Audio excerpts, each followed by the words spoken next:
Phil, it's a difficult place to come to. The conditions, the pitch was good. The conditions a little bit more difficult with the rain, but it was a professional result at the end of the day. I think it was more, if truth be known, I think it was more than just a professional result. I think people complain about 1-0 victories every so often, but it's not for the case of it's not for the one to trying to score a second goal or a third goal or a fourth goal. Today it went for us. But the quality in the final third, I think we had a early morning scare with Maz Kuya phoning me up 11 o'clock last night saying he was feeling rough and didn't feel so clever, and I wanted him to stay away from the lads because I didn't want any of that spreading, I think there is a flu bug flying around, but there's more than one flu bug. You can probably name 100, but there's a flu bug flying around and I want to keep Maz away, so we did, made a decision, and then I had to make a change because I'd worked up the team selection, shape of the team, tactics, etc. from Tuesday onwards. We thought we knew what Radcliffe would do in terms of their shape of the system. So I had a 3-4-3 in mind, and the front three was going to be Maz, Hemo and Amari. And then all of a sudden you've got to make a decision an hour before kick-off or 2 hours before kick-off about a change that nobody expected. I was just really interested to see how the players adapted to that, having worked 2 or 3 days already at the opposition. A lot of people say that you don't work enough about the opposition, but then when you work too much about them, and then all of a sudden you get these kind of scenarios that throw at you. But we dealt with it. Topi started the game. He's desperate for a second half of the season contract, and he showed what he can do. And what I mean by showed what he can do is a different kind of player from Maz, and he's probably a different. We had a little bit of a threat to Amari during the week. He had a little bit of a stomach problem, and I thought I was going to have to play Topi down the middle.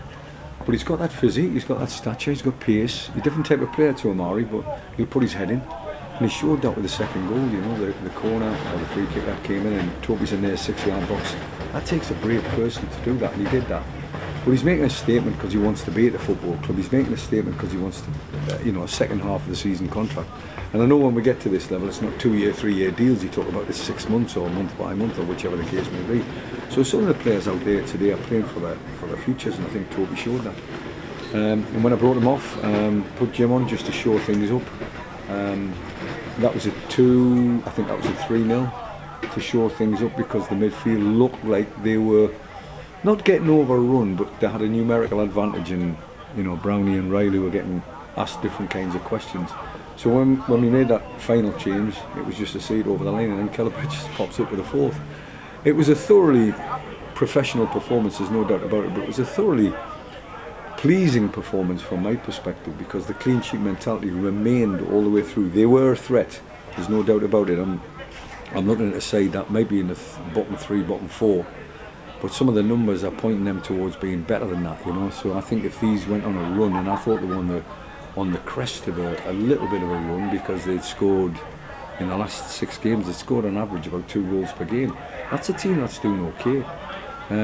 But we're a team that's keeping clean sheets and scoring goals, and that's the key to it. If you keep a clean sheet, you've got a chance of winning a game of football when you've got the front three that we've got. That's right, you say that. Was it Harriers' third 4-0 success in the league this season? Yeah. That's obviously going to be pleasing for you from both angles. Players creating and taking the opportunities, and obviously the clean sheets at the Seriously, the clean sheet is the most important part. It's a mentality. I think Paul Downing showed everybody at the start of the season in the first 5 games alongside Alex Penny, who's not disappeared. He's just, he's gone out the picture, the bigger picture, because of a broken back, because of the amount of effort he was putting in. But PD picked himself from an injury because he's not been in a regular team on a regular basis over the last 3-4 years.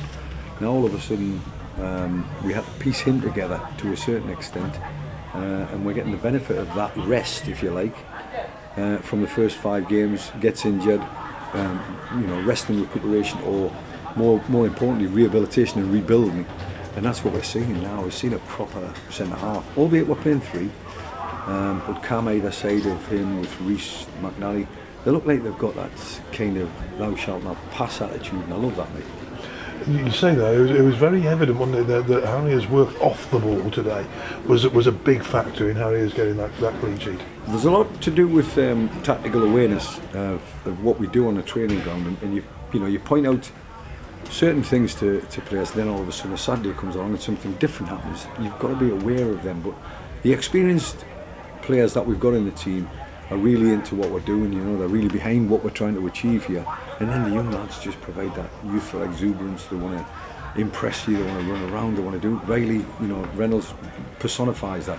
But if you look at the younger versions, coupled with the older versions, if you like, I think we've got a nice blend, and you know, good people that care about Kidderminster Harriers. When you're wearing the shirt with pride, I think I've got a great chance.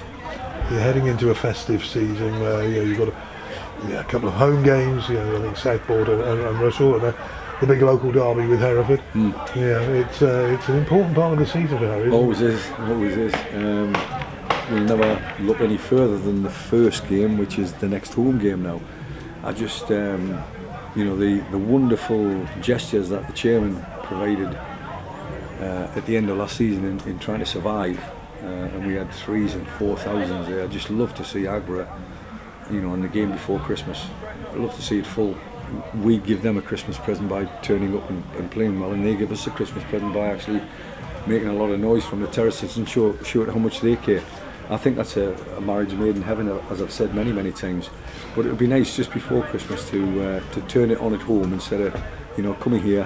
One of the supporters was standing beside me. He's been following Kidderminster Harriers. He was standing beside the dugout, and he ably reminded me of the 3-0 when he asked a certain question about certain players that were playing in the game before Needham Market, and all of a sudden at 3-0 I turned to him and I said, similar kind of performance to Needham Market. And he said, much better, much better. So whatever, listen, I know supporters want to pick the team, supporters want to pick individuals. At the end of the day, that's the job that falls on the manager's head. You get it wrong, you're out of work, you get it right. Today like today happens.